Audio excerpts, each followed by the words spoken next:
Have you ever felt lost, like you've hit rock bottom with no clear path forward? It's a feeling we can all relate to. But what if I told you that even in our darkest moments, there's a story of hope, loyalty, and incredible destiny waiting to unfold? Today we're diving into one of the most beautiful narratives ever told, the story of Ruth. This isn't just an ancient tale. It's a powerful testament to how unwavering faith and kindness can completely transform a life. Our story begins in a time of famine. A family from Bethlehem, led by a man named Elimelech, his wife Naomi, and their two sons, Mahlon and Chilion, leave their home to find survival in the foreign land of Moab. They're seeking refuge, a temporary solution until the famine passes. But life has other plans. Tragedy strikes not once, but repeatedly. First, Naomi's husband Elimelech passes away, leaving her a widow in a foreign land. Her sons then marry Moabite women, Orpah and Ruth. For a decade, they build a life together. But then more heartbreak. Both Mahlon and Chilion die, leaving Naomi, Orpah, and Ruth as three widows with no one to provide for them. Imagine Naomi's despair. She has lost her husband and both her sons. She's in a land that's not her own, with no family, no support system, and a future that looks completely bleak.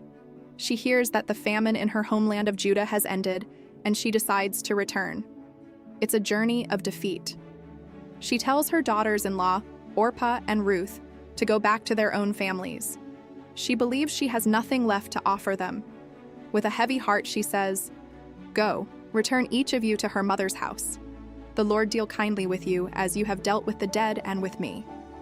This is a critical moment. Orpah, through tears, kisses Naomi goodbye and returns to her people and her gods. It's a practical, understandable choice. She chooses the familiar, the path of least resistance. But Ruth does something extraordinary. She clings to Naomi. She refuses to leave her side. Naomi tries to persuade her, telling her there's no future with an old woman like her. But Ruth's response is one of the most powerful declarations of loyalty in all of literature.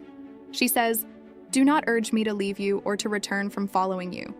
For where you go, I will go, and where you lodge, I will lodge. Your people shall be my people, and your God my God. Where you die, I will die, and there will I be buried. May the Lord do so to me, and more also if anything but death parts me from you." Think about what Ruth is giving up.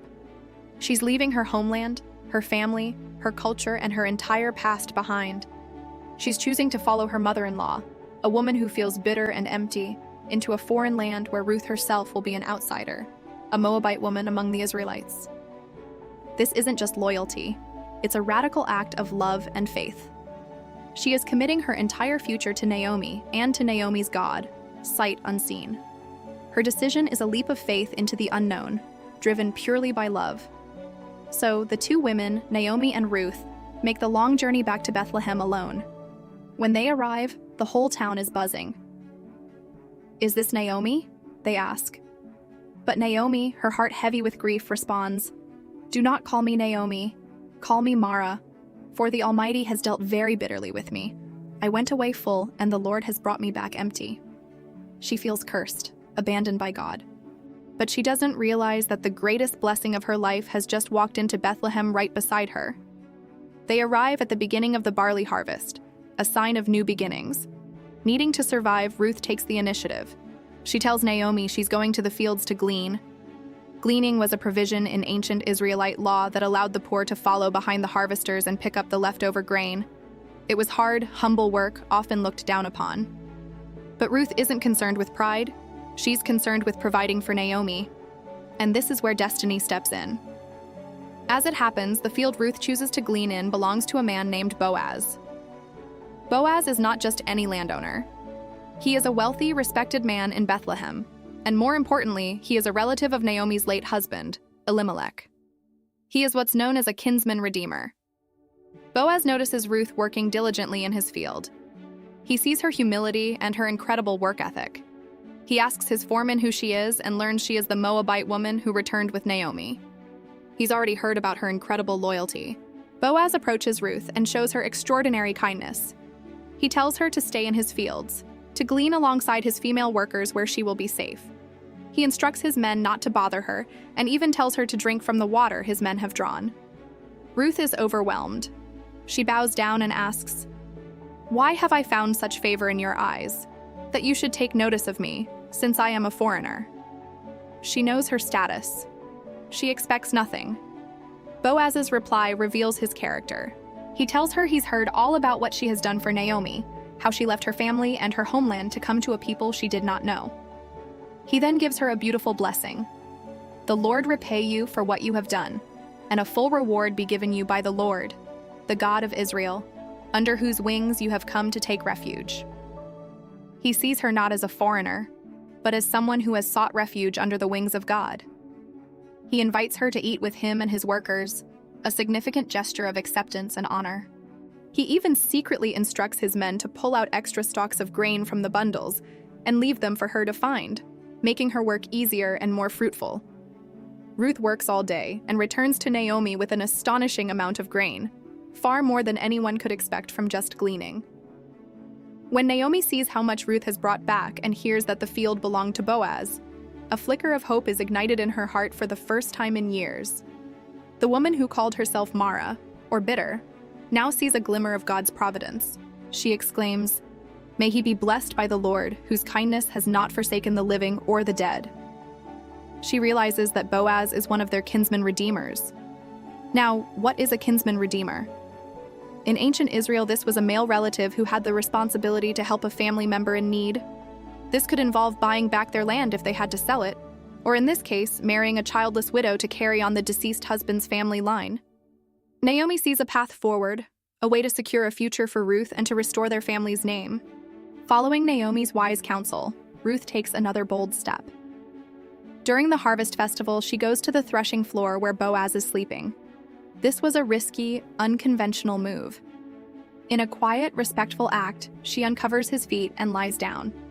When Boaz wakes up startled, he asks who she is. She replies, "I am Ruth, your servant. Spread your wings over your servant, for you are a kinsman redeemer." She is using his own words back to him, the metaphor of seeking refuge under God's wings and asking him to be the human agent of that divine protection. Boaz is deeply moved by her character.